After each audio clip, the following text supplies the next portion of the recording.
All right, we are back with another news segment here for you. Today we got actually a couple topics we're going to cover. First one we're going to get right off the bat is this with this Jeep thing. When I bought my Gladiator, which was August of 2023, I wanted a manual. I wanted a manual really bad. My pressure washing business, I had just sold it. Everything was winding down. I didn't need to be pulling a trailer every day, and I wanted that manual. I could not buy one because all manuals were under a stop sale order. And Jeep still is struggling with this thing. It's a shame that they, I mean, a manual transmission has been around for a very, very long time. My first car I ever bought when I was 15 years old was a 1981 Buick Skylark, and it was a manual. Like I said, this is insane. This has been such a problem for them. But it still apparently is.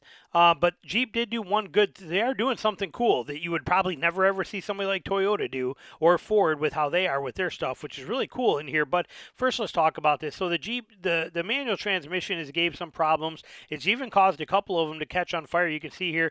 It says right here. Basically, it's friction due to the pressure plate. Okay, and it was in. 2018 to 20, it started in 2020 or 2018 with the Wranglers, and then in 2020 and so on with the Gladiators. The vehicle features a clutch pressure plate that can overheat due to friction. In extreme cases, a pressure plate has been known to fracture. This can be an extreme event that sends hot shards of metal blasting through the transmission case, which can set fire to the vehicle. Though it's rare, it's actually happened out in the wild. We know that. Okay, we've seen that happen before too. And like I said, Jeep put a stop sale on this stuff immediately. He said, no, we're not doing it anymore. We have to solve this issue. They did then solve the issue, but there are still some people saying they're having issues with it, okay? Getting their vehicles going into limp mode. They're saying on here, the pressure plate bolted the main part of the engine flywheel. I'm looking to see here. I already read this. Falls back. That's just how a clutch works. If you want to read about how a clutch works, here it is right here for you with the pressure plates and how it does and how it grabs the flywheel, presses the flywheel in.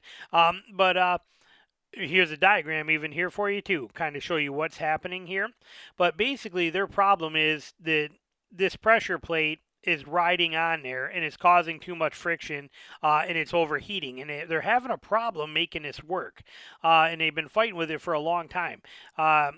As per recall documents filed with NHTSA, Jeep manual transmissions were overheating the pressure plate. The problem was so bad the pressure plate could fracture, potentially so bad could cause a fire. We said that already. It took a few years for Jeep to realize the scope of the problem, but clues were in from day one, going back to a Motor Trend review. They didn't like the clutch, blah, blah, blah. Here's a couple of chronological orders on specific vehicles of them trying to solve this. You can see they've been battling with it. According to the document filed, they were aware of in certain circuits. That's the same thing. They just keep saying the same thing over and over again. And then they tried to use where if the clutch plates got too hot, the software update would reduce engine torque. And some people were even saying it might have to do with the crawl ratio of this thing. There's a lot of different things that are going on. But by early 2023, Jeep issued another recall and a stop sale order for the same problem as the warranty stacked up. The warranty complaints stacked up. The new recall involved replacement of the clutch assembly along with further software updates and an instrument control module and powertrain control module. The hope was that this would eliminate overheating issues and ensuing failures. Sorry, I'm looking ahead here as I'm going. So here's kind of their description of what they did. This guy right here, James Wamsley, whose truck was affected by this very curse. He bought a 2023 Gladiator Mojave manual transmission, was stuck waiting for delivery while Jeep sorted out the transmission issues, which is exactly why I didn't buy one, because I couldn't get one on a stop sale. As the recall efforts included a stop sale order, he eventually scored a truck in December, told the recall work had been handled. Fast forward a few months. Now he lives in Pennsylvania, and he was in his new truck adventure on the Outer Banks of North Carolina. Since it was my first outing with the new truck, I chose Firm Beach, he explains. After shifting into four-wheel high, I basically let the clutch out once and cruised along. As an experienced driver, he didn't foresee what would happen next. First, I got a warning that the auto start-stop was disabled, then a high temp warning, then a service transmission warning, all within a half mile of hitting the beach. hoping that letting the vehicle would cool down would reset things. It didn't.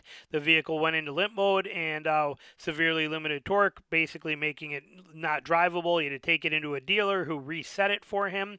He tried 4-low the next day, and it did the same exact thing, same exact problem. So then he turned around and he had that same dealer reset it so that he could drive it back home to his dealer. His local dealer, when he got back to Pennsylvania, could not, he pursued proper fix since then, but so to no avail. Local dealer can't replicate the issue. God, I cannot stand when these dealers say cannot duplicate. It is the dumbest thing in the world, cannot duplicate. Then get in the car with me and let me go show you how we can duplicate it. Because this is I cannot stand when they say cannot duplicate. That doesn't mean the problem's not there. It just means you sucked at finding the problem. The problem is there. Go find take it out in the woods and go find some soft ground and replicate what he's having here. Because this is a off-road vehicle. So I hate that get out of jail free card that dealerships get with cannot duplicate. That's such a joke.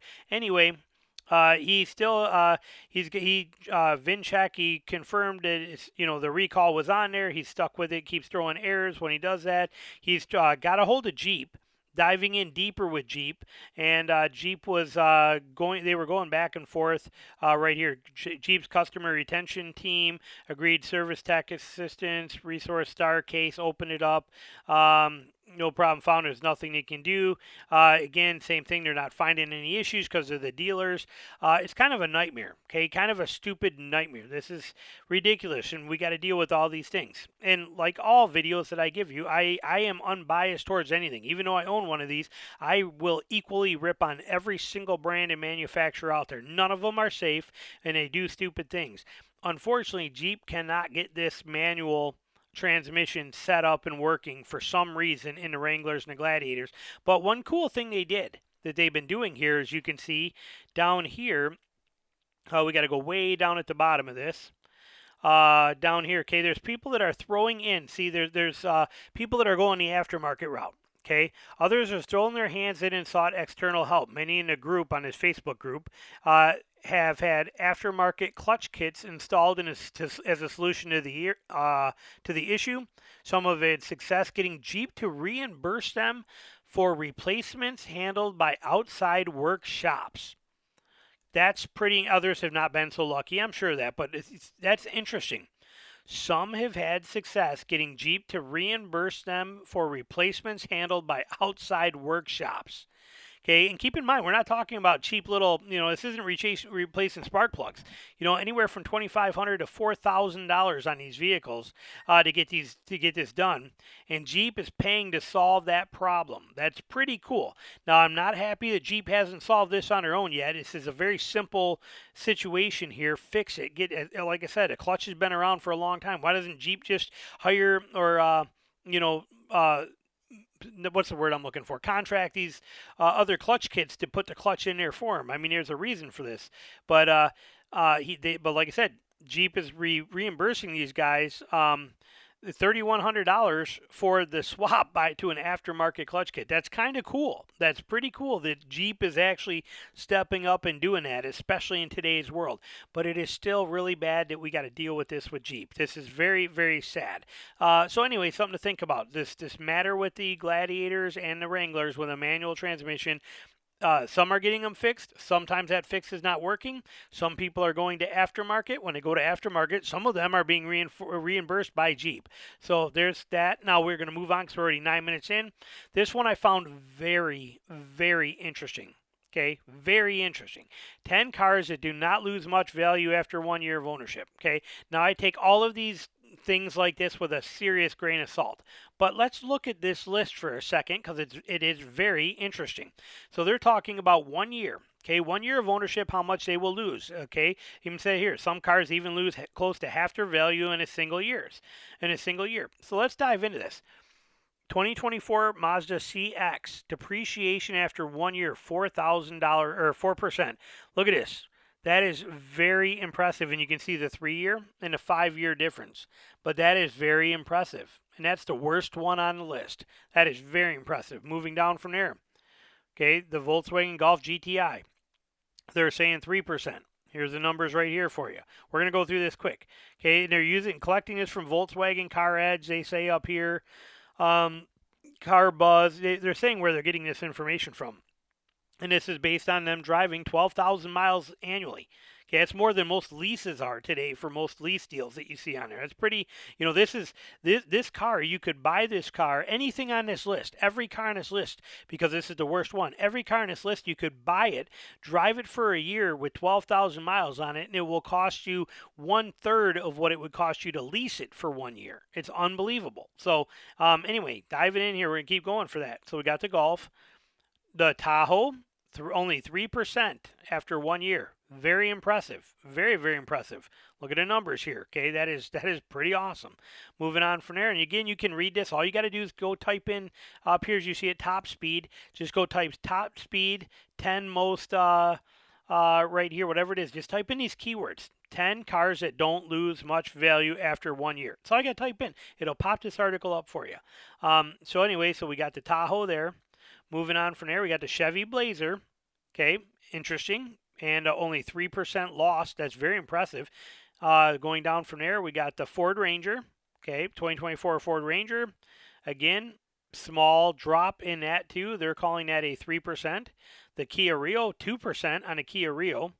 Okay, super cheap car and a great little car. We looked at this. We looked at this for one of my buddies for his daughter for college. She didn't end up going with this one. She went on Nissan Kicks instead. But what a great little car for the money. Look at the price on that. That's pretty awesome today. Wrangler, only 2%. Okay, look at the price here. Again, these are based on standard versions, but only a 2% drop on Wrangler. That's pretty awesome. Here's another GMC Arcadia, 2%. Here's the numbers right here for you. And number 2, Subaru Forester, only 1%. That's pretty awesome. Look at the numbers right there. That's incredible. I mean, that's incredible. And you can see how you can make money on this. Starting MSRPs here, you talk them down and deal them, and you get it for $25,000. Drive it for a year, and you can sell, or even drive it for 3 years, and you can sell it for exactly what you paid for. That's the beautiful stuff that we're looking for right there. The Chevy Traverse is number 1 with only a 1% loss. Look at that, $300 to drive it for a year. That's very impressive. Now, all of these things are relative to timing, markets, all these kind of things. But this list I find very, very interesting. I also find very interesting the sheer amount of Chevys that are on here, the GMC vehicles that are on here.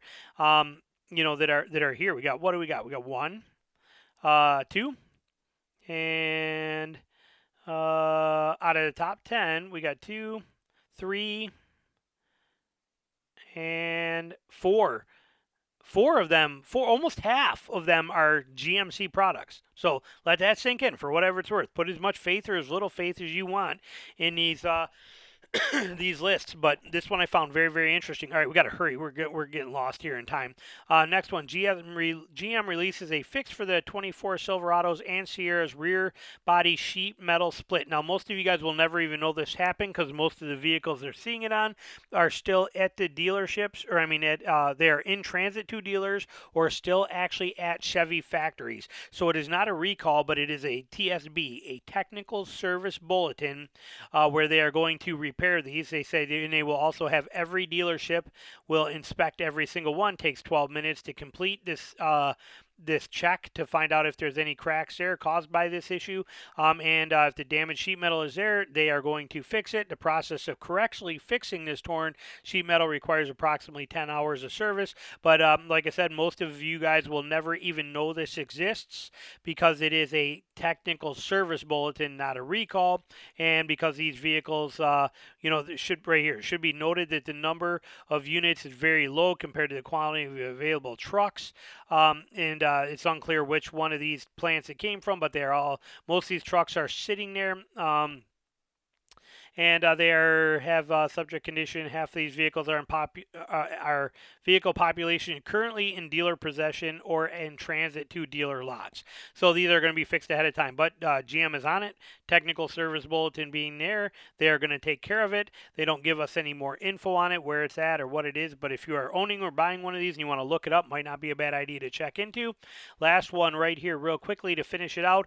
If you bought a Bronco and you don't have a Sasquatch package, package. You can do some upgrades. Ford just launched this 2024 Bronco matte black package revealed, and it's pretty cool. It's not just badging. Okay, it's not cheap either, but this package gets you, it's off-road geared. Okay, and it's going to work for any of these. It doesn't matter what trim level you have or anything like that, but it's going to give you a, where is it? You're right here. The long list includes goodies like a 2-inch suspension lift, actual true Ford suspension lift, a black front grille lettering overlay kit, matte black Ford Motor Company wheels, matte black method wheel kit. You get black, you're also getting black lug nuts, just a ton of stuff in here that's going to black this thing out. Right here, blue ovals, 2-inch off-road lift kit, a set of 5 so you get your spare too. 17 8x5 wheels, black lug nuts, upgraded spare tire kitty or carrier, a ProCal 202, recalibrate your speedometer. That's nice. Extended fender flares, smoked oval Ford badge, matte black grill lettering caps, script badges for the fenders, and a matte black Bronco badge for the tailgate. Tires, however, are not included. You will have to get your own tires. Looks like this thing is for any trim level. Like I said, doesn't matter if you got Big Bend, Black Diamond, Outer Bank trim levels, anything that didn't come with a Sasquatch package, you can get this. And I believe the cost is $5,200, which in today's world is really not that bad for all of this stuff. You can see their Bilstein, Ford tuned Bilstein shocks and everything that you're getting in there. You supply your tires in there. It's like I said, it's pretty cool. So it's a turnkey kit that's got everything you need that you can buy, have your dealer install for you, and you are good to go. So, all right, we're going to end this one here. We're already way too long into it, and I appreciate you guys sticking around and being patient with me, and I hope you enjoyed it. Talk to you soon.